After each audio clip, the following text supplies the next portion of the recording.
Hello, everyone, and welcome to today's webinar, Selling and Branding on Social Media with your MAPS coach, Dina Watson. Please note this webinar is being recorded and you will automatically receive the webinar recording. If you have questions for your coach, please type them into the questions box located in your webinar taskbar. Following the webinar, if you have any questions about today's call or coaching programs, please email us at fasttrack@kw.com. That's all for me. Dina, take it away. Thank you so much. Hey, everybody. Thank you so much for spending your Tuesday right before the holidays with me. I want to first say hi, and I appreciate all of you showing up here today. It means that you guys are all really committed to growing your business and learning, which is awesome. Makes me super excited. We're going to start and kick off, but before we do, can I get a mic check and make sure you guys can also hear me? If somebody can just pop something in the questions box, let me know you can hear me, and we will get rolling. That would be fantastic. Let's go. Yep, all good. Alrighty, thanks you guys. So today's class is going to be a little bit different maybe than the things you've heard in the past about selling homes or branding yourself or selling anything through social media. I will tell you that while I know how to place ads at a really high level, my hope for you today and the goal of this really quick 30-minute webinar here is that I honor your time, get you in and out of this webinar on time while leaving you with a couple of really powerful things that you could start in your business if you wanted to that would help you grow for free. I hope all of this is for free for you. So I want to give you a little bit of an introduction to who I am personally. I am still a producing mega agent on a team. Our team does sell over 100 homes every year. I'm the proud wife of a Green Beret active duty soldier in the U.S. Army. I've actually, because of being a military spouse, started my business over 3 separate times in the last 5 years, which has led me to here where I'm teaching you guys how I did that. When we first moved here back in 2014, I personally sold 50 properties by myself with no team, all using Facebook and not spending a dime in a place that I had just moved where I knew no one. So that is how we got to this program and how I'm here with this webinar for you. I'm also a MAPS Mastery coach, which just means that I help awesome agents like yourself one-on-one in the Keller Williams ecosystem every single week build their businesses to whatever levels they choose. More importantly, I love dogs and I have a little boy, he's 3 years old. So toddler mom, wife of an Army person, all the things. And most importantly, still on the ground floor with you guys building my own business, just like I'm showing you guys how to today. So if for any reason you have a question after this, you obviously can email MAPS. If you have a content question, you can find me on social media. My profile looks a little bit like the screen in front of you. My name is Dina, which is D-E-A-N-A, last name's Watson, and that is what it would look like on your screen if you went and found me and wanted to ask me a question. So let's kick this off really quickly. Before we do, Nicole, Dina Watson, I just, D-E-A-N-A, W-A-T-S-O-N, Dina Watson. And I will type that in the chat box for you guys here real quick. Before we get going, my hope here is to show you that there are 3, or my goal is to show you there are 3 steps in building a really strong business and a brand on social media. Number 1 is basically the concept of branding itself. What is it? What actually matters? What really doesn't matter so much? And how do you actually build this whole business through branding is the first step. So first step is identifying what it is that you stand for. So I'm going to ask you really quickly that you either write down, it's powerful if you write it down. If you can't, if you're driving, just commit it to memory or pull over and use the notes section of your phone. If you want to pop it in the questions box and help each other, because you guys can all can ask your questions and I can read them here as well. What does branding mean to you? When you think about branding, what is it to you that when you think of branding, you think of what? Go ahead and pop it in the questions box. That would be very helpful. I'm going to go through what the actual definition of branding is, but I think it's good to get a grasp on what we think it is versus what it really is. And then we're going to go into building what that looks like for you here in a second. To be honest, if you strip away all the fancy stuff and the logos and the colors and the fancy overlays and the pictures and all of that, branding is simply just promotion of a particular product or service through means of advertising. In this example, you guys, You guys are the product or the service, right? So branding, all that it really is, you guys, and if we're taking the complicated stuff away and all the fancy social media influencer terms, if we're just going to take all that away for a second, it's literally just taking you and marketing you to the public. Now, there are a few things that go into it, but the biggest thing I want you guys to understand is that it's really not that complicated on a basic level. It's only a marketing practice that helps you stand out amongst your competition. Think of things like Q-tips. When someone asks you for a cotton swab, they don't ask you for a cotton swab, do they? No, they ask you for a Q-tip. When someone is crying and they want something to dry their eyes, they don't say, will you please hand me a, well, some people do, my grandmother does. Will you please hand me a facial tissue? Most people will ask for a Kleenex. Now here's an interesting thing.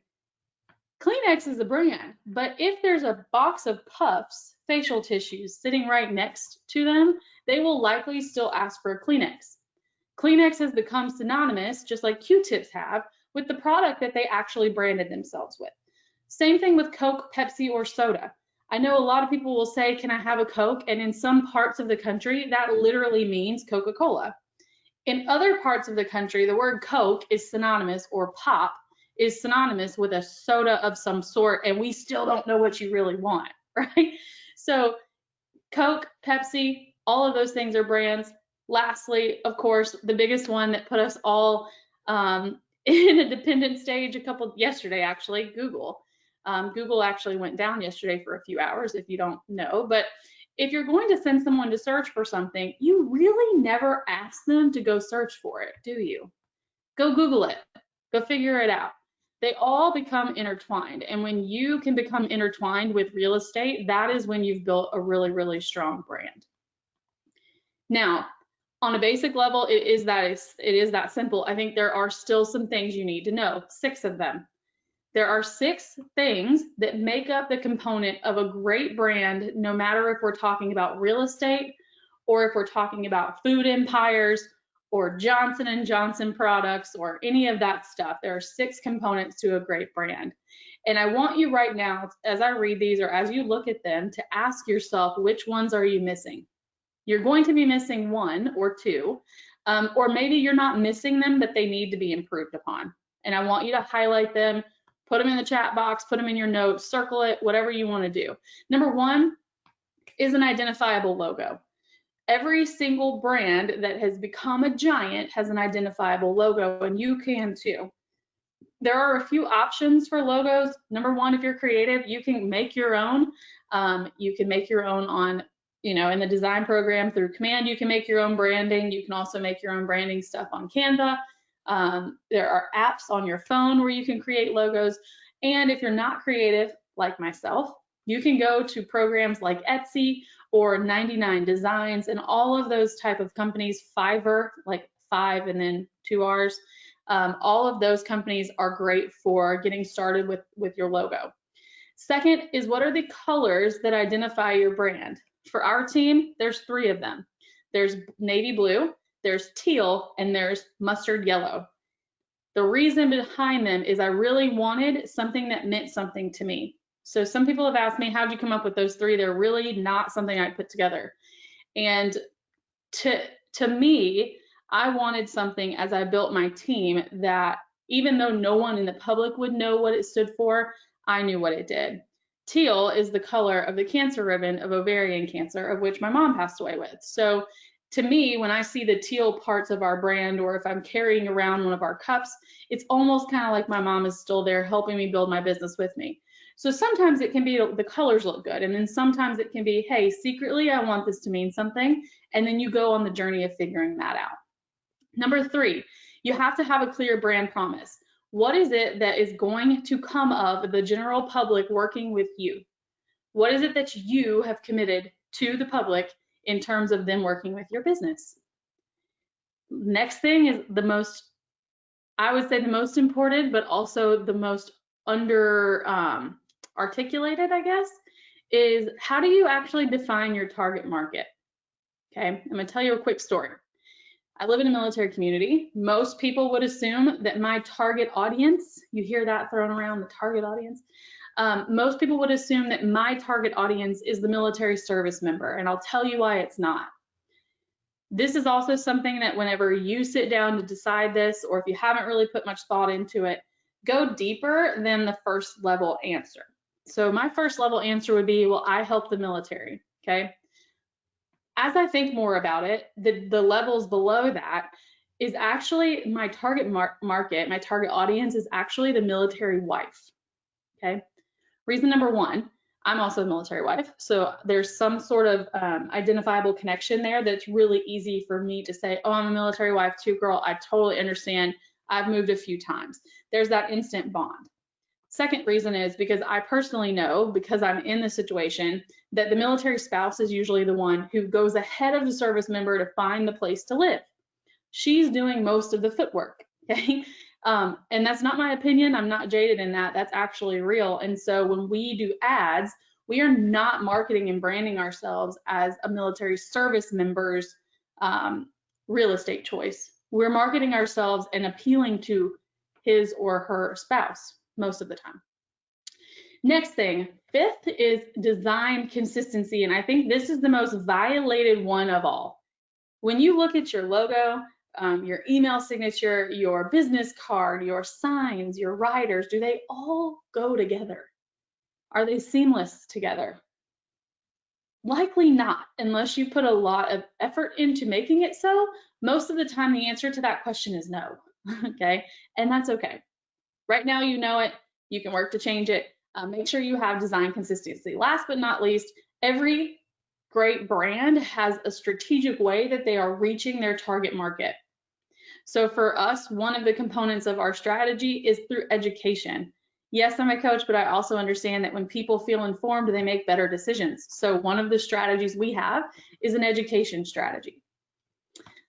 So once you have those 6 things, or you at least know of them, the next thing you may choose to do is to go out and build a logo, build a brand. I want to brand myself. Great. One thing I think you should know, and then we're going to go into each of the colors.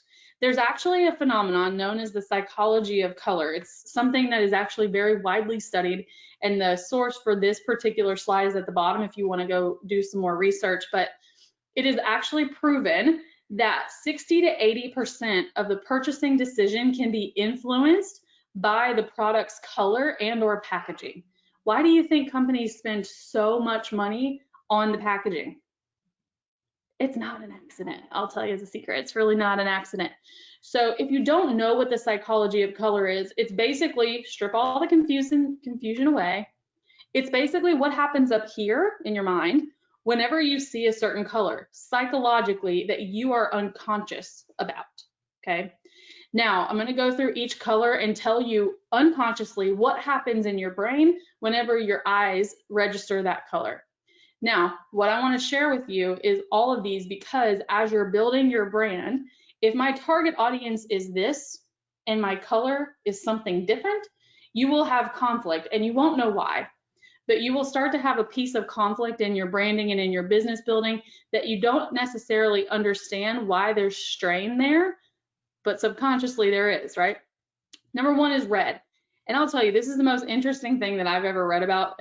If you are into marketing and branding, I would highly suggest that you look into this psychology of color. But red, when someone sees the color red, a few things that your mind will automatically register is ambition, confidence, bold, powerful, and a sense of urgency, okay? Why do you think Target has the color red?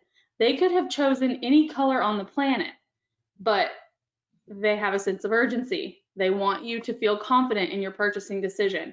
As you start to learn more about this, you'll see it everywhere. Blue. Next, now with blue, one of the things is that blue is the preferred color of men. So, for example, if your target audience is male, you likely would not want to choose a color that is not a preferred color for men.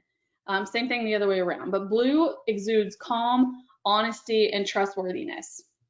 Next, we're going to go to green. Youthful, relaxing, wealthy, stable, and organic. Think of things like Whole Foods, okay? Organic, confidence in wealth and stability. So green, youthful, relaxing, wealthy, stable, and organic. Next, we're gonna move to yellow. Yellow is optimistic, creative, clear, energetic, fun, logical, and attentive. Yellow is also something that will awaken your senses a little bit, so be very careful with using too much of it. It can become very, I like to say it assaults your eyeballs. I know that's not a formal thing, but yellow and bright colors can actually really, really mess with people's eyes if they're sensitive to that. Purple, perfect blend between the stability of blue and the power of red. There's no lack of understanding why MAPS as a company has chosen the colors purple and red, but it's also the color of luxury. Orange creates a sense of haste, shares some energy, is playful, social, and impulsive. Next, we're going to go to gray.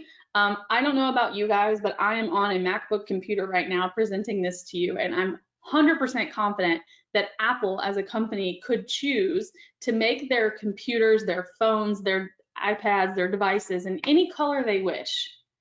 And yet my MacBook and my iMac computer have never been anything other than a shade of gray. Now, I know at one point they played with white and black. They've always come back to the timelessness of gray. It also exudes balance.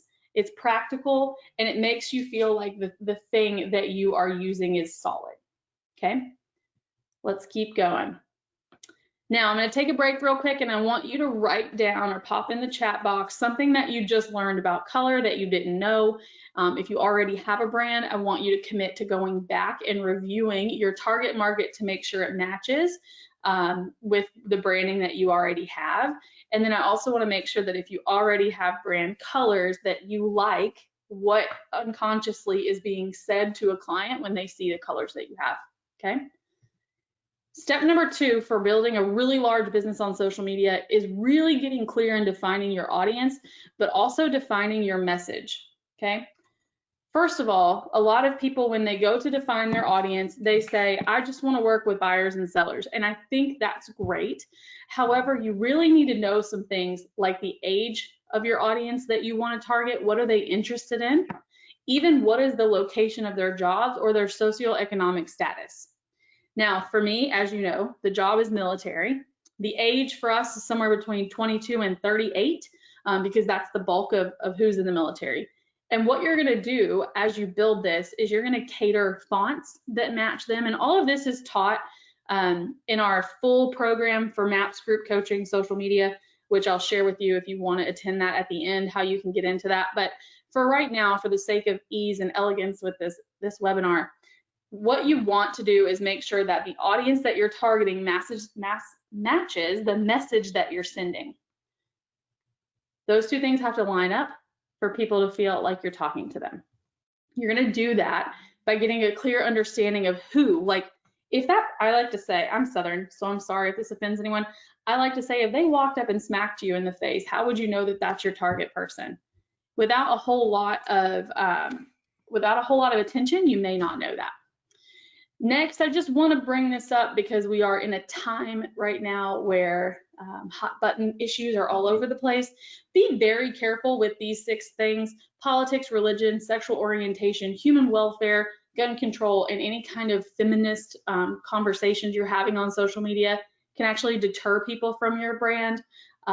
Also, keep in mind that you are your brand, and so if you would not, as a CEO, approve of whatever someone else on your team was sharing, and you look over and that's you sharing that, I would encourage you to step back a little.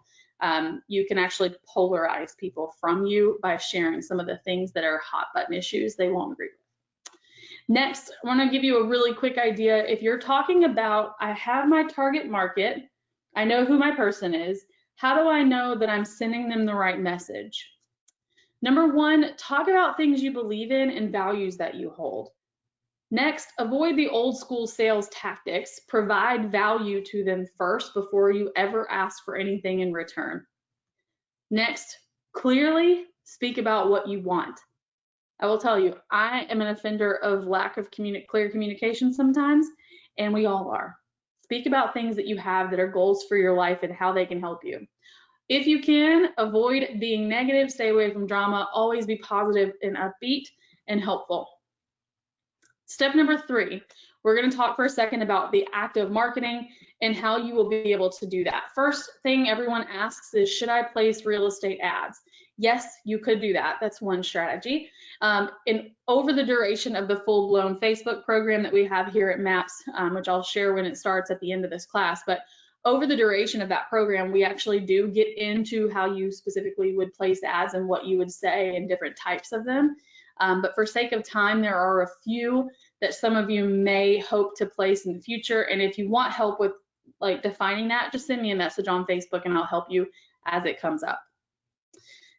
For sake of time today, there are two common ads that people want to do. Number one is they will click boost the post. It's the most easy one you can do, most basic type of advertising, but I'll tell you it reaches fewer people and it's less specific to the person you're sending it to than if you would actually go in the back end of social media and place a lead ad.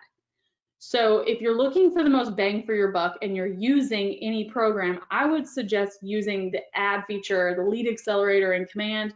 But make sure that if you're not using that, you're using a lead ad through Facebook. Lead ads let you have a variety of options and goals that you want to reach to target the people who would most be, I guess you would say, like, be most open to whatever that is. So for example, if you want to have a message go into someone's inbox, Facebook, if you say so in a lead ad, will be looking to show that to people who are most likely to look and click on messages in their inbox. If you're just clicking boost post, you're only getting probably 20% of the equation. Yes, you can do that. It's just less strategic way of going about advertising. One of the most common questions I get in this class and every other one is, what are the best and the worst times to make a post? I will share with you guys, the best time to make a post is whenever you feel the need to, that you can be consistent. There is no right or wrong when it comes to getting started. If you currently don't post at all about your business or post at all on social media, and that's something you're looking to do in the future, just start, okay? If you're already consistent and you're wanting to look at how do you get more for your time, weekdays between 1 and 4 p.m., whatever your local standard time is, gets the highest click-through ratings. The overall peak time is right at 3 o'clock, ironically on Wednesday, and the worst times are on the weekends before 8 a.m. and after 8 p.m. for very obvious reasons, because people are either sleeping in or they're out with their friends, family members, what have you. Now, some people have asked, how in the world did you get 50 Facebook sales in a year and not spend any money? And I'm going to share with you the power of a group here in a second, but I also want to make sure everyone understands the Facebook business page's function is not to sell real estate. I'll say it again. The function of a Facebook business page and the purpose of it is not to sell your product. Kind of like how wrapping a city bus or a park bench or a billboard, they're not going to call you most likely off of those products, off of those ways of marketing. Same exact thing. So some people come into our class, and if you're anything like them and like I used to be, they will say, I post on my business page and nothing happens.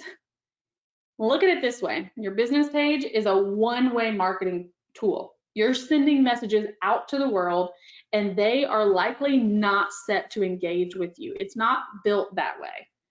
What a business page's function is the way that you are going to build awareness of your brand once someone gets to it. Think about an old school website. Someone had to know how to get to your website before they ever knew who you were. And most of the time, they just went there to verify their choice is correct in working with you, or to see what other products or services you offer. They didn't find you there, and the business page is no different. One thing you should still be doing is putting consistent content that's relevant and valuable, because when they do get to the page, you want them to see what you offer. Engage with anyone who comments on the page. It's not going to happen often. Facebook business pages, you guys, are pay to play. If you're not paying for someone to see it, they're not likely seeing it, even your friends on Facebook. Make sure you have a consistent calendar for posting and scheduling things.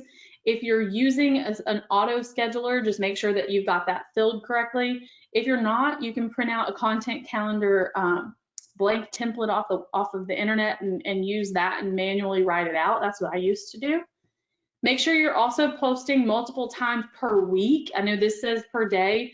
Until you get to it daily, don't worry about it yet. But right now, make sure you're at least posting 3 times a week on there so that when someone does make their way there, they know you're still in business. Don't spam people with listings all day long.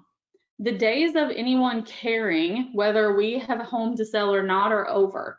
They don't need us for that, you guys. They don't. They don't need to see the business that we're doing on social media. They can Google anything they want. We are not the gatekeepers of information anymore. So posting just listed and just sold, the point of that is what we call proof of production. It is not to get new business. That's not what's going to happen for you. Also, don't be negative or isolate anyone unless you're purposefully doing it and knowingly only wanting to work with those types of folks who believe that way, okay? Don't brag on yourself and your accomplishments all the time. People feel like you become untouchable and that you don't have time for them. I know when I heard that the first time, I thought the lady was crazy. It ended up happening to me exactly that way. So just make sure that you are being humble, posting your wins, posting your losses. Now here's where the magic happens. If you've never heard or been involved in a Facebook group for an interest or for real estate, I would encourage you to start looking into it. There's tons of content out in the world about what this actually is. It's also covered pretty heavily in the group coaching program. However, Facebook groups to a lot of people are a foreign concept, but to people like myself who see the need for them, we literally have created a group for housing in my area where there are over 6,000 people, none of which are realtors because I don't let them in, all in our local area talking about buying, selling, renting, and investing. It can be a social interest group. It could also be a group for homes. It could be anything you want it to be. And if you want to brainstorm, just shoot me a Facebook message and I'll get back to you as soon as I see it. But between the way that all of this happened was that I identified that there was a need for it in my community. I built the group, I set the rules, and then I started sharing it.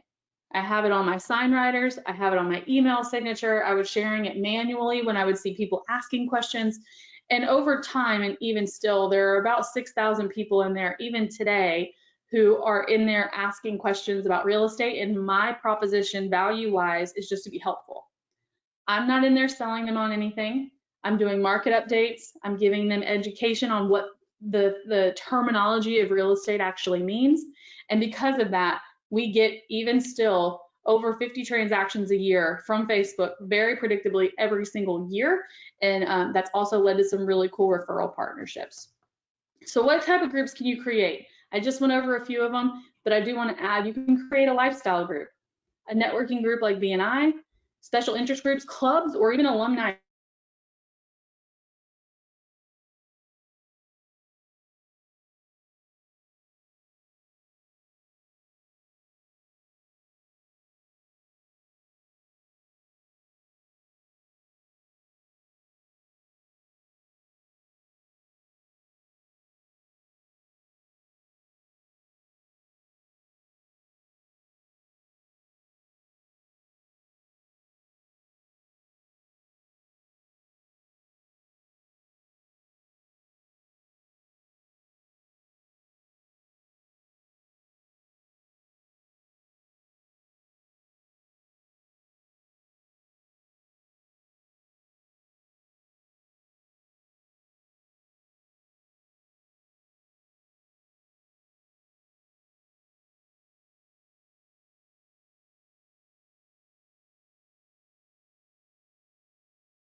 Can you guys hear me? Can you guys hear me again? We can hear you, and there we go. There we are, back on track. Sorry, my computer literally crashed. Here we go. We'll finish this out. We only have about 5 minutes left. But aside from what we just talked about, alumni associations and clubs are also a really good way to make sure that you're working with people who are very similar to yourself.